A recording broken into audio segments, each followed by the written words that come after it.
magaaladani waa inay dad yeelataa magaaladani agoon bay ahayd raja bay ahayd waa inay dad yeelataa waa inay dad qabiilka sida looga fakerahayo waa in looga fekeraa magaaladan qabiil waddankeenu burburiyey bulshadeenu kala daadiyey bulshadeenu kala diray bulshadeenu isku diray bulshadeenu isku laayay ilmo badan buu agoontinimay haween badanna wuxuu ka dhigay rag la'aan buu ka dhigay qabiil qarnigii 21aad qabiil kuma shaqayn karayno dawladna qabiil kuma shaqayn karayso qabiil meel u nagaarsiinayo ma jirto qabiilka in la isku garto ayaa loo sameeyay hebel oo oday hebel dhalaan ahay bas in la isku garto laakiin in ay waxaani dhamaa systemkeeni inuu qabiil ku dhismo generaalki in la dhaho 4.5 baa la rabaa generaalkan ciidamadan hogaaminaya waa inuu reer hebel noqdaa ee markaas laba alif le ayaa generaal laga dhigaya si uu reer hebel loo raali geliyo dhakhtar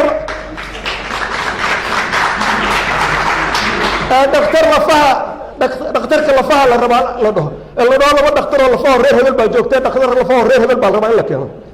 mid neersi ha la dhaho gambaluus cad loo geliyo la dhaho dhakhtarka lafaha way reer 4.5 ku fadhiya xageen gaaraynaa xaqiiqada xageen gaaraynaa dad baa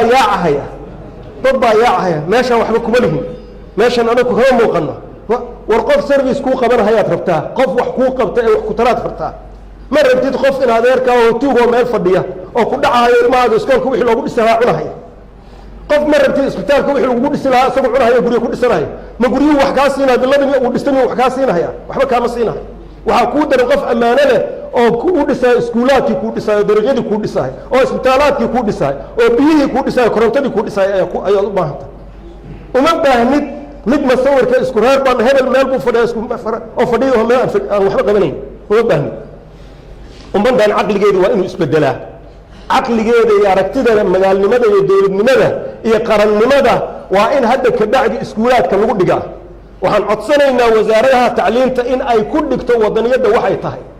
waddanka wuxuu yahay qarannimada waxay tahay dowladnimada waxay tahay mas-uuliyadda waxay tahay haddayna dadkii mas-uuliyadda garanaynin oo aan la barinba waaga aan yaryareen annaka civic education baa jirtay waana la bari jir roolka aan leenahay waajibaadka la saaran iyo maaragtay xuquuqda aan leenahay ma jirto hadda xuquuq baa la raadinahaya waajibaadna lama qaadanayo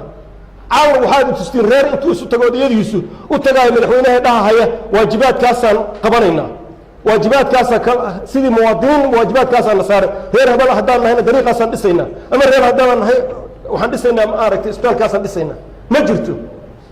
waxaa la rabaa bes xuquuq aan waajibaad lahayn xuquuq aan waajibaad lahayn xaggee lagu arkay xuquuqda waxay ka ratibantaa inaad waajibaad ka soo baxdid oo waajibaad gudatid kabacdi bay xuquuqda imaanaysa marka haddaad xuquuq raadisa aan waajibaad lahayn suuragal ma ah